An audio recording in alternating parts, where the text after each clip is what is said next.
Hello दोस्तों, stock market की मंत्रा में आपका स्वागत करते हैं। उम्मीद करते हैं आप सभी लोग खुश एंड मस्त होंगे। इस चैनल पे जो भी वीडियो बनाए जाते हैं वो सिर्फ एजुकेशनल पर्पस के लिए होते हैं। तो दोस्तों, आज हम बात करने वाले हैं रेलवे सेक्टर के बारे में। दोस्तों, फ्राइडे के दिन रेलवे की जितनी भी कंपनी है सभी की सभी बहुत तेज भागी थी। क्यों भागी थी? उसके 3 बड़े कारण हैं। देख सकते हो, आईआरएससी लगभग 10% के आसपास भागी थी, आरबीएनएल 12.22% के आसपास, आईआरसीटीसी 3.80 के आसपास, कंटेनर ये भी 2.30 के आसपास भागी थी। मतलब जितनी भी रेलवे की सारी कंपनी है, ये सब देख रहे हो, ये जितनी भी रेलवे की सारी कंपनी है, ये बहुत शानदार तेजी थी रेलवे सेक्टर में। ऐसा क्यों? आइए जानते हैं डिटेल में। दोस्तों, डिटेल में जाने से पहले मैं बता दूं कि ये वीडियो सिर्फ एजुकेशनल पर्पस के लिए, किसी भी रिकमेंडेशन के लिए नहीं है किसी शेयर के ऊपर। तो दोस्तों, मेन इसका सबसे बड़ा पहला कारण है कि union cabinet clear 3 new metro stretch network to across 400 kilometer in new Delhi. दोस्तों, न्यू दिल्ली के अंदर ऑलमोस्ट क्या बोल सकते हैं, देखिए 12,000 करोड़ का क्या बोलते हैं प्रोजेक्ट पास हुआ है। और ये रिपोर्ट के हवाले से खबर नहीं, ये जेन्युइन खबर है दोस्तों। ये पब्लिश हो चुकी है, देख सकते हो 225 तारीख को 12,000 करोड़ का न्यू प्रोजेक्ट पास हुआ है 3 साल के लिए। और क्या बोलते हैं, न्यू दिल्ली के लिए दोस्तों। और उसमें 13 न्यू स्टेशन बनेंगे दोस्तों। तो इससे क्या होता है कि ये जितनी भी रेलवे की कंपनी है, इन्हीं को क्या बोलते हैं, उम्मीद है जगती है कि जितने भी न्यू टेंडर निकलेंगे, आईआरएससी, आरबीएनएल, आईआरसीटीसी, इन्हीं में इनको ज़्यादा मिलेंगे, क्योंकि ये सब रेलवे से ज़्यादा काम करती हैं, मेट्रो इन सब में।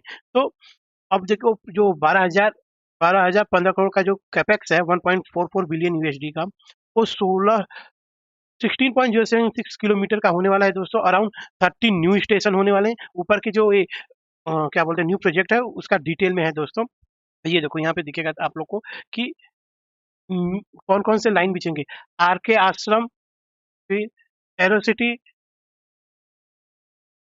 तुगलकाबाद, ये 3। और उसमें से सबसे बड़ा प्रोजेक्ट ये है दोस्तों, आर के आश्रम, लगभग 9.913 किलोमीटर का। तो इस प्रोजेक्ट में सबसे ज्यादा पैसे खर्च होंगे। फिर इसके बाद ये हो गया एरोसिटी आईजीए टर्मिनल, मतलब इंदिरा गांधी एयरपोर्ट। तो इसके लिए 2.263 किलोमीटर के लिए प्रोजेक्ट है, का सेकेंड है। फिर थर्ड ये रहा दोस्तों औरंगाबाद का, ये भी 3.9। तो इन तीनों के लिए क्या बोलते हैं, के ऊपर पैसे खर्च होंगे। तो क्या होता है कि जब कोई प्रोजेक्ट पास होता है तो रेलवे कंपनी को ये उम्मीद रहती है कि उनको टेंडर मिलेगा दोस्तों। इसलिए क्या बोलते हैं, एक ये खबर की वजह से भागी। और दूसरी सबसे बड़ी खबर दोस्तों, हुआ क्या कि रेलवे ने टिकट, जो हम लोग जाते हैं खरीदते हैं टिकट ना, 26 दिसंबर से उसका टिकट का पैसे बढ़ा दिए दोस्तों।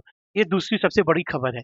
और सोचो कितना बढ़ाया है, वो आगे चल के देखते हैं दोस्तों। लेकिन टिकट प्राइस से क्या होगा कि 600 करोड़ का रेवेन्यू गेन कर लेगी सरकार, बिना कुछ किए, बिना कुछ, बस पैसे इंक्रीज करने की वजह से क्या होगा कि 600 करोड़ सरकार के जेब में तुरंत आ जाएगा दोस्तों। और ये देखो, आपको डिटेल में थोड़ा सा ये देखिए, यहाँ पे है, भारतीय रेलवे ने दिसंबर 2025 में किराया बढ़ाया, जिससे साधारण मेल ये सब ट्रेनों के किराए में 1 से 2 पैसे प्रति किलोमीटर की वृद्धि हुई है। लक्ष्य रेलवे को 600 करोड़ रुपए देगा। मतलब जितनी भी, अब उससे क्या हो गया कि रेलवे कंपनी जो भी रहेंगे, जैसे आईआरसीटीसी, ये सब कंपनी है, किराया बढ़ने की वजह से क्या होगा, उनका प्रॉफिट और इंक्रीज हो जाएगा दोस्तों।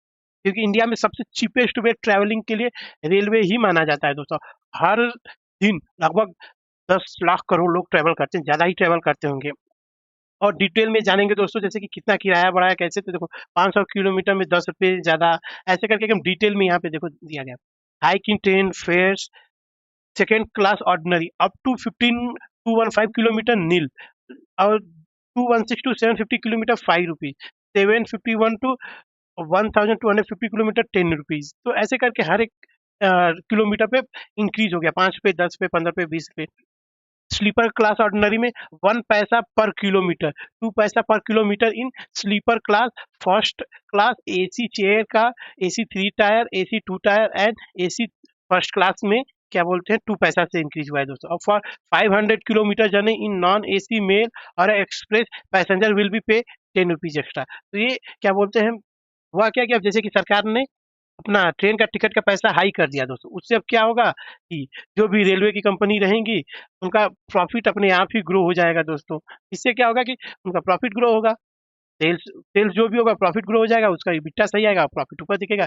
तो इसकी वजह से दूसरी वजह यह है कि किराया बढ़ने की वजह से इसकी वजह से मतलब कंपनियां भागे। और तीसरी सबसे बड़ी कारण दोस्त, ये हिडन कारण है, जब भी कोई भी मतलब याद रखना सरकारी कंपनी होती है, जितनी भी गवर्नमेंट कंपनी याद रखना, खासतौर से रेलवे, डिफेंस और भी जितनी भी कंपनी होती हैं, यूनियन बजट इनका दोस्तों जीने का ऑक्सीजन समझ सकते हो।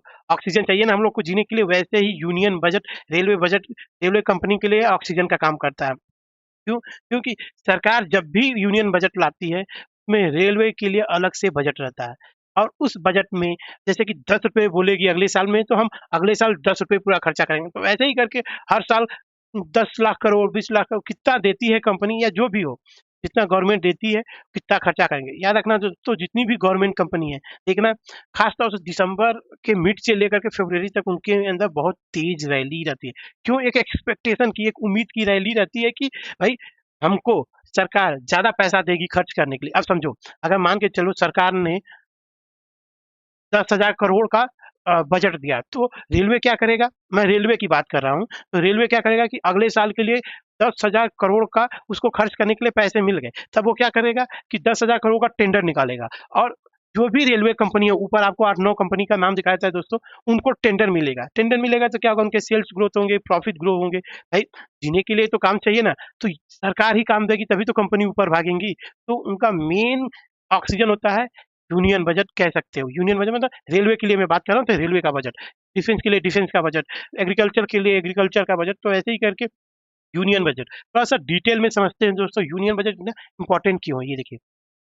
पिछले मतलब 2020 एंड 21 में कितना है? 2.15 लाख करोड़ दोस्तों, ये समझना। 2.1 मतलब 2,15,000 करोड़ रुपीज का क्या बोलते हैं इन्होंने, वो क्या बोलते हैं कैबिनेट का बजट अप्रूव किया था। उससे पहले कितना था? 1.10 लाख करोड़ दोस्तों।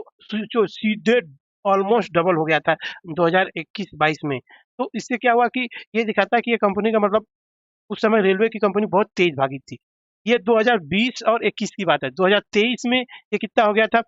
2.4, मतलब पहले मतलब 2021 और 22 में कितना था? 2.15 लाख करोड़। और 2000 आप देख सकते हो 23-24 में कितना हो गया? 2.4, मतलब 2,40,000 करोड़ रुपीज का उनका इंक्रीज हो गया। और फिर 24 से 25 में कितना होगा ये देख सकते हो दोस्तों, 2.65 लाख करोड़ रुपीज। ये देखिए, 2.65 लाख करोड़ तक इंक्रीज हो गया। अब 2025-26 में कितना रहा? 2.65। मतलब ये 3 साल में बहुत पैसा जो है बजट का रेलवे के लिए दिया गया। किसी में 10% से इंक्रीज हुआ, किसी में 33% से इंक्रीज हुआ। लेकिन 2024-25 और 25-26 में फ्लैट रहा दोस्तों, कोई भी इंक्रीमेंट नहीं हुआ क्या बोलते हैं बजट में। इसकी वजह से देखे होगे दोस्तों, तो 2025-26 में रेलवे की कंपनी बजट के टाइम धड़ाम से गिरी थी। और क्या बोलते हैं कि ज्यादा भागी भी नहीं होगी, क्योंकि 2,06.5 करोड़, मतलब एक उम्मीद रहता है कि जितना ज्यादा बजट आएगा उतना ज्यादा खर्च करेंगी रेलवे कंपनी। अब 2026 और 27 में दोस्तों उम्मीद की जा रही है कि कम से कम नहीं तो 2.75 लाख करोड़ रुपीस का बजट आएगा। किसके लिए? रेलवे लिए। अब इस उम्मीद में कि 2.75 लाख करोड़ का बजट आएगा, रेलवे कंपनी अभी से भाग रही है। तो आप समझ गए होंगे 3 मेन कारण दोस्तों क्या क्या है। एक तो हो गया कि कंपनी ने 12 मतलब सरकार ने 12,000 करोड़ का कैपेक्स का अनाउंसमेंट किया। दूसरा, अपना किराया बढ़ा दिया, जिसको बोलते हैं फेयर, रेलवे टिकट का पैसा मतलब इंक्रीज कर दिया। और तीसरा बजट दोस्त, बजट में अनाउंसमेंट की उम्मीद है कि 2.75 लाख करोड़ का। याद रखना दोस्तों, जितना ज्यादा बजट रहेगा, जैसे कि आप देखोगे पहले में 1.1 2020 के आसपास, फिर वो सीधे बढ़ के 2.15 हो गया, फिर 2.4 हो गया, फिर 2.65 हो गया, अब फिर से 2.65 हुआ। अभी उम्मीद की जा रही 2.75, या सरकार 3 लाख करोड़ भी कर सकती है इस साल। इन दोनों में एक उम्मीद जगी है। और जितना ज्यादा पैसा रहेगा उतना ज्यादा खर्च होगा, और जितना ज्यादा खर्च होगा जो रेलवे कंपनी रहेंगी उनके लिए चांदी ही चांदी। क्यों? क्योंकि जितना ज्यादा उनके पास कॉन्ट्रैक्ट आएगा, उनका सेल्स ग्रो होगा, प्रॉफिट ग्रो होगा, प्रॉफिट ग्रो होने की वजह से शेयर भागेगा। तो इस उम्मीद में भाग रही है कंपनी कि बजट में क्या बोलते हैं 2.75 का, क्या बोलते हैं 2.7 लाख करोड़ का बजट आएगा रेलवे के लिए सिर्फ, या फिर बहुत अच्छा रहा तो 3 लाख करोड़ का। तो इस उम्मीद में भागी हैं दोस्तों। अब मुझे लगता है कि आप लोग को समझ में आ गया होगा कि ये जितनी भी कंपनियां हैं ये भागी क्यों। तो आप समझ गए होंगे ना दोस्तों। अगर वीडियो पसंद आया तो प्लीज दोस्तों लाइक एंड सब्सक्राइब जरूर करना दोस्तों। जय हिंद दोस्तों।